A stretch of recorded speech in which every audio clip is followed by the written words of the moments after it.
जय जगन्नाथ पे तो मैंने मो यूट्यूब चैनल लिपो क्लासेस को स्वागत। तो आज वीडियो पे देखिए कि आउ 30 एमसीक्यू आम unit 2 Indian knowledge system unit 2 आउ 30 एमसीक्यू तो पूर्व आम 30 एमसीक्यू क्लास कर देचे। तो देखो पे भारतीय गणितज्ञ शून्यर धारणा आनुष्ठानिकता सहित क्या श्रेय दि जाए।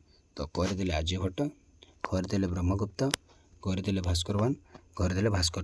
तो आम आनुष्ठानिकता सहित आम क्या श्रेय देवा जो शून्यर धारणा विषय। तो सठिक आंसर कौन ब्रह्मगुप्त। तो आम ब्रह्मगुप्त को एठरे श्रेय देवा।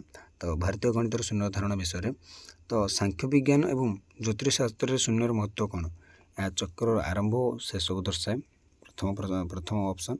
तो द्वितीय ऑप्शन देला पे से शून्य स्थान प्रतीक जोटा सृष्टिर अद्भुत होता है। ग्रह मान स्थिति और ज्योतिष संबंधी पूर्वानुमान गणकरण व्यवहृत हुए। तो सांख्य विज्ञान और ज्योतिषशास्त्र शून्यर महत्व कौन ना ये उपरोक्त तीनोटी। तो तीनोटी जाक पे आमर महत्व रही आमर ज्योतिषशास्त्र और सांख्य विज्ञान। तो सठिक आंसर हो पे उपरोक्त समस्त। 33 नंबर देखिए पे कौन कला ना क्यों उपकरण समय मापिया व्यवहृत हुए? स्केल, घंटा, थर्मोमीटर, बारोमीटर। तो समस्त समय आम घंटे ही मापुचे। आसला 34। तो भूत सांख्य व्यवस्थार मूलनीति कौन? जो भूत सांख्य व्यवस्थार जम तार मूलनीति कौन बोली पचार। पृथ्वी 5टी मौलिक उपादान नहीं गठित। आत्मा शुद्ध और चिरंतन अटे। ब्रह्मांड एक सर्वोच्च सत्ता द्वारा सृष्टि होची। मन होची चरम वास्तवता। तो यार सठिक आंसर होची कौन बोले पृथ्वी 5टी मौलिक उपादान नहीं गठित। सेटा होची भूत सांख्य व्यवस्थार मूल नीति। तो राशि होची 35 नंबर क्वेश्चन देखो पे निम्नलिखित मध्य 5टी मौलिक उपादान किए? तो पंचमहाभूत किए बोली से पचार। 5टी मौलिक उपादान किए? पृथ्वी, जल, अग्नि, वायु, आकाश। पृथ्वी, जल, अग्नि, पवन, महाकाश। पृथ्वी, जल, अग्नि, पवन, आकाश। पृथ्वी, जल, अग्नि, वायु, आकाश। तो ये कौन देला पृथ्वी, जल, अग्नि, पवन, आकाश। तो यहाँ हूँ तार पे कौन सठिक आंसर। तो देखिए पे 36 नंबर क्वेश्चन। तो भूत सांख्य प्रणाली किपर ब्रह्मांड सृष्टि को व्याख्या करे? सृष्टि एक दिव्य कार्य मध्यम, चेतनार विवर्तन मध्यम, 5टी मौलिक उपादान पारस्परिक क्रिया मध्यम, समय चक्रीय प्रकृति मध्यम। तो जो भूत सांख्य प्रणाली ब्रह्मांड सृष्टि केमती व्याख्या करे ना सी 5टी मौलिक उपादान पारस्परिक क्रिया मध्यम से कौन करता है व्याख्या करें जानी था। तो देखो पे 37 नंबर क्वेश्चन ना भूत सांख्य व्यवस्था अनुसार मानव जीवन में 5 उपादान भूमिका कौन कौन? तो जो 5टी उपादान भूमिका रही है कौन कौन पचार। सेगुड़िक मनुष्यर व्यवहार और व्यक्तित्व प्रभावित करे।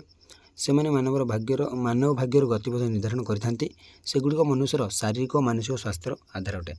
तो यार सठिक आंसर हो उपरोक्त समस्त। तो ये तीनोटी जहाँ पॉइंट पे आम इंपोर्टाट कौन पे ना भूत सांख्य व्यवस्था अनुसार से मानव जीवतर 5 उपादान भूमिकार तीनोटी जहाँ पॉइंट तार हूँ सठिक। तो से उपरोक्त समस्त।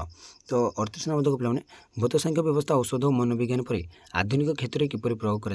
तो भूत सांख्य व्यवस्था औषध और मनोविज्ञान पर आधुनिक क्षेत्र में केमती प्रयोग करवा? 5टी उपादान शारीरिक और मनस्तात्विक प्रभाव को बुझा, स्वास्थ्य और कल्याण प्रति सामग्रिक अभिमुख विकसित करी, असंतुलन दूर करने आयुर्वेदिक सिद्धांत उपयोग करवा।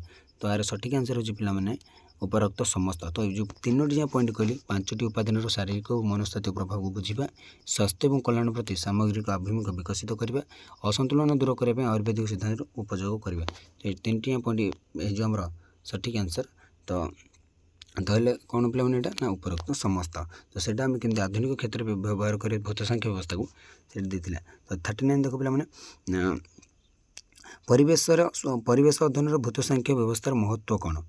यह प्रकृत समस्त उपादान अंतःसंयोग पर आलोकपात करते। यह परिवेश संतुलन बजाय रखने स्थायी अभ्यास को प्रोत्साहित करे। यह परिवेश सम्मान और संरक्षण गुरुत्व पर गुरुत्व देते। यह उपरोक्त समस्त। यह सठिक आंसर हो उपरोक्त समस्त। तो ये जो परिवेश अध्ययन भूत सांख्य व्यवस्थार महत्वटा हो प्रकृतिर समस्त उपादान और अंतःसंयोग पर से आलोकपात करवा। सहित परिवेश संतुलन बजाय रखने से स्थायी अभ्यास को प्रोत्साहित करवा।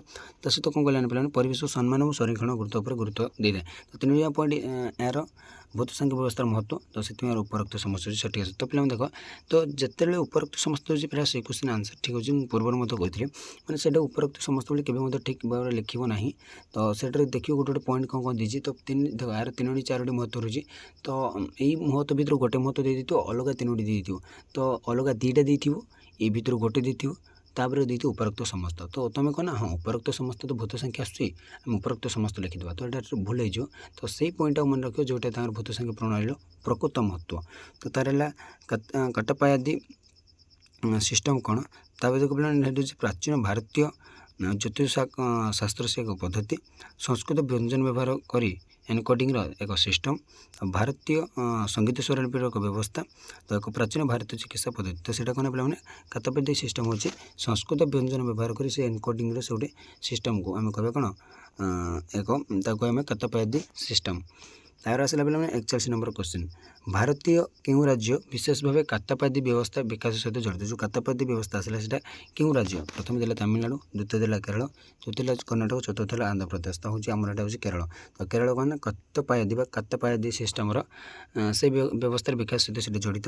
42 ନମ୍ବର କ୍ୱେଶ୍ଚିନ୍ ଦେଖ ପିଲାମାନେ ପ୍ରାଚୀନ ଭାରତୀୟ ଗ୍ରନ୍ଥରେ କଟକ ପାୟାଦି ନୁହେଁ ବୋଲେ କତପାୟାଦି ପ୍ରଣାଳୀ କିପରି ବ୍ୟବହୃତ ହେଉଥିଲା କହିଦେଲା ଗୁପ୍ତ ବାର୍ତ୍ତାଗୁଡ଼ିକୁ ଏନକୋଡ଼ କରିବା ଜ୍ୟୋତିର୍ବିଜ୍ଞାନ ଏବଂ ଗାଣିତ ତଥ୍ୟ ଉପସ୍ଥାପନ କରିବା ଲମ୍ବା ଲେଖା ମନେ ରଖିବା ପାଇଁ ସ୍ମରଣୀୟ ଉପକରଣ ସୃଷ୍ଟି କରିବା କବିତା ଓ ଗୀତ ରଚନା କରିବା।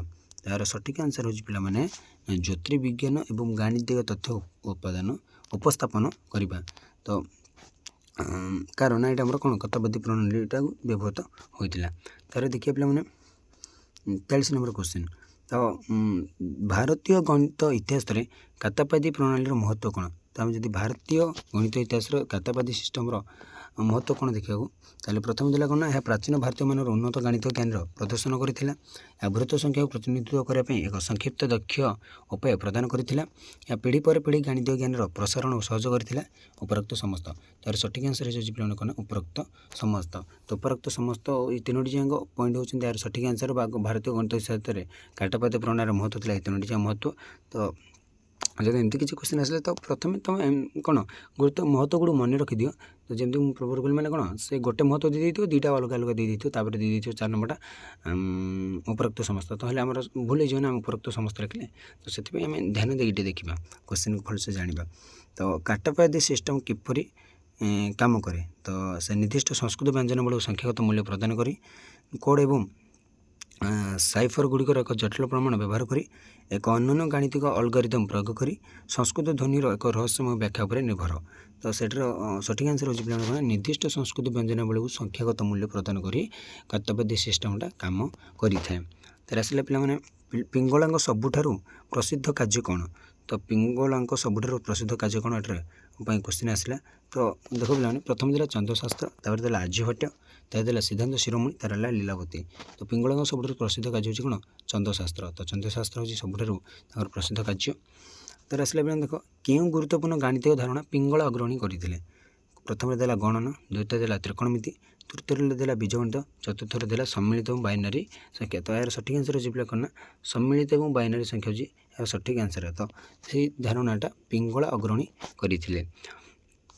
ତାପରେ ଦେଖ ପିଲାମାନେ ଆଧୁନିକ କମ୍ପ୍ୟୁଟର ପ୍ରସଙ୍ଗରେ ପିଙ୍ଗଳାଙ୍କର କାର୍ଯ୍ୟର ମହତ୍ତ୍ୱ କ'ଣ ଏହା ଡିଜିଟାଲ୍ କମ୍ପ୍ୟୁଟରରେ ବିକାଶ ପାଇଁ ମୂଳଦୁଆ ପକାଇଥିଲା ଏହା ବାଇନାରୀ କୋଡ଼୍ ଏବଂ ବୁଲିଆନ୍ ବୀଜଗଣିତର ବିକାଶକୁ ପ୍ରଭାବିତ କରିଥିଲା ଏହା ପ୍ରାରମ୍ଭିକ ପ୍ରୋଗ୍ରାମ ଭାଷାଗୁଡ଼ିକର ସୃଷ୍ଟି ପାଇଁ ପ୍ରେରଣା ଦେଇଥିଲା ଉପରୋକ୍ତ ସମସ୍ତ ତ ଏହାର ସଠିକ୍ ଆନ୍ସର୍ ପିଲାମାନେ ହେଇଯାଉଛି ଉପରୋକ୍ତ ସମସ୍ତ ତ ଏଇ ଯେଉଁ ମାନେ କ'ଣ ଆଧୁନିକ କମ୍ପ୍ୟୁଟର ପ୍ରସଙ୍ଗରେ ପିଙ୍ଗଳାଙ୍କର କାର୍ଯ୍ୟର ମହତ୍ତ୍ୱ ଏ ତିନୋଟି ଯାହା ପଏଣ୍ଟ ଥିଲା ତ ହେଲେ ଆନ୍ସର୍ କ'ଣ ପିଲାମାନେ ଉପରୋକ୍ତ ସମସ୍ତ। ତ ତାପରେ ଦେଖ ପିଲାମାନେ ପିଙ୍ଗଳାଙ୍କ କାର୍ଯ୍ୟ ପରବର୍ତ୍ତୀ ଗାଣିତିକ ବିକାଶକୁ କିପରି ପ୍ରଭାବିତ କରିଛି ନା ପରବର୍ତ୍ତୀ ଗଣିତଜ୍ଞମାନଙ୍କୁ ଶୂନ୍ୟ ଏବଂ ଅନନ୍ତର ଧାରଣା ଅନୁସନ୍ଧାନ କରିବା ପ୍ରେରଣା ଦେଇ ସାଂଖ୍ୟ ସିଦ୍ଧାନ୍ତ ଏବଂ ସମ୍ମିଶ୍ରଣର ଅଧ୍ୟୟନ ପାଇଁ ଏକ ମୂଳଦୁଆ ପ୍ରଦାନ କରି ଆଲଗରିଦମ୍ ଏବଂ ତଥ୍ୟ ସଂରଚନାର ବିକାଶକୁ ପ୍ରଭାବିତ କରି ଉପରୋକ୍ତ ସମସ୍ତ ତ ଏଠାର ଆନ୍ସର୍ ମଧ୍ୟ ପିଲାମାନେ ହେଇଯାଉଛି ଉପରୋକ୍ତ ସମସ୍ତ ତିନୋଟି ଯାକ ପିଙ୍ଗଳାଙ୍କ ପରବର୍ତ୍ତୀ ଗାଣିତିକ ବିକାଶକୁ ପ୍ରଭାବିତ କରିଛି। ତାପରେ ଆସିଛି ପିଲାମାନେ କ'ଣ 49 ନମ୍ବର କ୍ୱେଶ୍ଚିନ୍ ତ ଗଣିତରେ ପିଙ୍ଗଳାଙ୍କ ଅବଦାନ କ'ଣ ସ୍ଥାୟୀ ଉତ୍ତରାଧିକାରୀ କେଉଁଟା ସ୍ଥାୟୀ ଉତ୍ତରାଧିକାରୀ କ୍ୱେଶ୍ଚିନ୍ ଆସିଲା ଆମକୁ ନା ତାଙ୍କ କାର୍ଯ୍ୟ ଏବେ ବି ଗାଣିତିକ ଏବଂ କମ୍ପ୍ୟୁଟର ବୈଜ୍ଞାନିକମାନଙ୍କ ଦ୍ୱାରା ଅଧ୍ୟୟନ ଏବଂ ପ୍ରଶଂସା କରାଯାଏ ତ କ'ଣ ନା ତାଙ୍କ କାର୍ଯ୍ୟଟା ଯେଉଁ ରହିଛି ପିଙ୍ଗଳାଙ୍କ ତ ଏଇଟା ଏବେ ମଧ୍ୟ ଗାଣିତିକ ଏବଂ କମ୍ପ୍ୟୁଟର ବୈଜ୍ଞାନିକମାନଙ୍କ ଦ୍ୱାରା ସେଇଟା ଅଧ୍ୟୟନ କରାଯାଉଛି ଏବଂ ତାଙ୍କୁ ପ୍ରଶଂସା ମଧ୍ୟ କରାଯାଉଛି ତା ସହିତ ତାଙ୍କର ବିଚାର ଗୁଡ଼ିକ ଆଧୁନିକ ପ୍ରଯୁକ୍ତିର ବିକାଶ ଉପରେ ଗଭୀର ପ୍ରଭାବ ପକାଇଛି ତା ସହିତ କ'ଣ ନା ପିଲାମାନେ ତାଙ୍କୁ ଭାରତୀୟ ଗଣିତର ଅନ୍ୟତମ ପ୍ରତିଷ୍ଠାତା ଭାବେ ବିବେଚନା କରାଯାଏ କହିଦେଲା ଉପରୋକ୍ତ ସମସ୍ତ ତ ଏଠାରେ ମଧ୍ୟ ଆନ୍ସର୍ ହେଉଛି ପିଲାମାନେ ଉପରୋକ୍ତ ସମସ୍ତ ତ ଉପରୋକ୍ତ ସମସ୍ତ କ'ଣ ପଏଣ୍ଟ ଗୁଡ଼ିକ ମୁଁ ଯାହା କହିଲି ସେଇଟା ପିଙ୍ଗଳାଙ୍କ ଅବଦାନ ସେଇଟା ଗୋଟେ ସ୍ଥାୟୀ ଅଧିକାରୀ। ତାର ଆସିଲା ପିଲାମାନେ 50 ନମ୍ବର କ୍ୱେଶ୍ଚିନ୍ ଭାରତୀୟ ଜ୍ଞାନ ପ୍ରଣାଳୀର ମୂଳ ନୀତି କ'ଣ ତ ଭାରତୀୟ ଜ୍ଞାନ ପ୍ରଣାଳୀର ମୂଳ ନୀତି କ'ଣ ନା ଜ୍ଞାନ ପ୍ରତି ପିଲାମାନେ ଏଇଟା ସଠିକ୍ ଆନ୍ସର୍ ପ୍ରଥମରୁ ମୁଁ କହିଦେଉଛି ନା ପ୍ରଥମେ ଦେଲା ଭୌତିକବାଦୀ ବିଶ୍ୱ ଦୃଷ୍ଟିକୋଣ ଖରି ଦେଲା ଜ୍ଞାନ ପ୍ରତି ସାମଗ୍ରିକ ଆଭିମୁଖ୍ୟ ତ ଏଠାରେ ସଠିକ୍ ଆନ୍ସର୍ ପିଲାମାନେ କହିଦେଲି ତ କହିଦେଉଛି ନା ଜ୍ଞାନ ପ୍ରତି ସାମଗ୍ରିକ ଆଭିମୁଖ୍ୟ ତ ଏଇଟା आज आम द्वितीय क्वेश्चन माने खटा हो आंसर।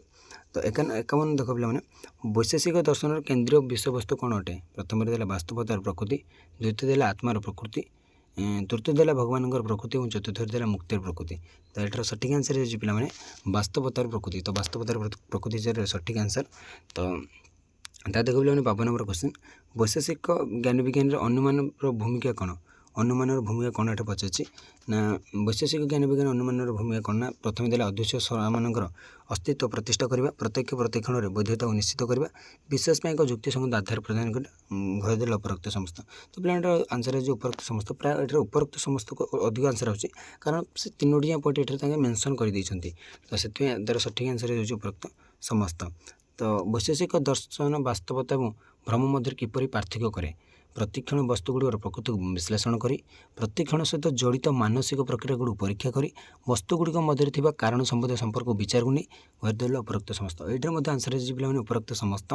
तो एमती सब दे ये टाइप क्वेश्चन भावनी आसो पे उपरोक्त समस्त सबू तो आसो कि गोटे दुईटा आसो। तो उपरोक्त समस्त देते तो पे आराम से मार्क आनीपारे। तो से गोटे दुईटा आसो कि प्राय मन रखी। तो ये तीनोटी जो पॉइंट से तीन मन रख कारण गोटे 2 मार्क्स क्वेश्चन पे बुझीपार ना ना। तो ये गोटे 2 मार्क्स क्वेश्चन वैशेषिक दर्शन वास्तवता भ्रम मध्य किपरि पार्थक्य करे मैंने तीनोटी पॉइंट होची तार गोटे कौन 2 मार्क्स क्वेश्चन पॉइंट मैंने ये गोटे 2 मार्क क्वेश्चन मुझे मैंने तैयारी कर तुम। तो एमती तुम मन रखिपार ये 3 पॉइंट मन रखले ये गोटे देख पे ये गोटे 1 मार्क होगा 2 मार्क होगा गोटे MCQ से होगा तीनोटी गोटे क्वेश्चन द्वारा हम तीनोटी क्वेश्चन केमती आम क्रिएट करें हूँ पॉइंट। तो तब देख 54 नंबर देख पे एक प्रमाण कौन ना प्रथम देला एक निर्दिष्ट प्रकार ध्यान कौशल एक दार्शनिक चिंताधारा वैध ज्ञान माध्यम एक धार्मिक नीति। तो ये सठिक आंसर हो पे वैध ज्ञान माध्यम। तो आम प्रमाण कौन कहले ना वैध ज्ञान माध्यम हो प्रमाण। तार आसला पे केतोटी प्रमाण पारंपरिक भाव में भारतीय दर्शन स्वीकृति प्राप्त? करदेला 3 खदेला 4 करदेला 5 और 6। तो सठिक आंसर हो पे कौन 5टी पारंपरिक भाव में भारतीय दर्शन से स्वीकृति प्राप्त होती। तो कौन कह ना अनुमान कौन ना प्रत्यक्ष अभिज्ञता द्वारा प्राप्त ज्ञान मौखिक साक्ष्य द्वारा ज्ञान प्राप्त ज्ञान तो जुक्ति द्वारा प्राप्त ज्ञान और तुलना द्वारा प्राप्त ज्ञान। तो आम एटार सठिक आंसर हो मैंने जुक्ति द्वारा प्राप्त ज्ञान। तो जुक्ति द्वारा प्राप्त ज्ञान हूँ तार सठिक अनुमान। तार आसला पे देखिए 56 नंबर क्वेश्चन उपमान व तुलना कौन? उपमान व तुलना कौन ये देती प्रथम आसला प्रत्यक्ष अभिज्ञता द्वारा प्राप्त ज्ञान अनुमान द्वारा प्राप्त ज्ञान मौखिक साक्ष्य द्वारा प्राप्त ज्ञान और समानता और पार्थक्य बुझे द्वारा प्राप्त ज्ञान से आम कह तुलना समानता और पार्थक्यटा कौन से बुझे जो ज्ञानटा पाचे आम कह कौन उपमान व तुलना। तो सबदा बा मौखिक साक्ष्य कौन देला प्रत्यक्ष अभिज्ञता द्वारा प्राप्त ज्ञान अनुमान द्वारा प्राप्त ज्ञान तुलना द्वारा प्राप्त ज्ञान और चतुर्थ देला शास्त्र और विशेषज्ञ पर विश्वसनीय उत्स द्वारा ज्ञान। तो यार सठिक आंसर हो पे शास्त्र और विशेषज्ञ पर विश्वसनीय उत्स द्वारा ज्ञान को आम कह मौखिक साक्ष्य। तो आसला 59 नंबर क्वेश्चन देख पे प्रमाणर धारणा सत्यर अनुसरण सहित किपरि संपर्क रखे? यह ज्ञान दाबीर वैधता मूल्यांकन पर एक ढांचा प्रदान करे यह सत्य और मिथ्या विश्वास पर पार्थक्य कर साहाय्य करे यह दार्शनिक अनुसंधान और आध्यात्मिक अभ्यास को मार्गदर्शन करे उपरोक्त समस्त। तो सठिक आंसर हो पे उपरोक्त समस्त। तो जो प्रमाणर धारणा सत्यर अनुसरण करने सहित किपरि संपर्क रखी था उपरोक्त समस्त 3 पॉइंट यार सठिक आंसर। तो 60 नंबर क्वेश्चन देख पे भारतीय ज्ञान विज्ञान प्रमाणर महत्व कौन? यह भारतीय दार्शनिक व्यवस्थार मूलदुआ गठन करे यह वास्तवता और चेतनार प्रकृति को बुझे साहाय्य करते यह नैतिक और नैतिक निष्पत्ति नापी एक ढांचा प्रदान करते उपरोक्त समस्त।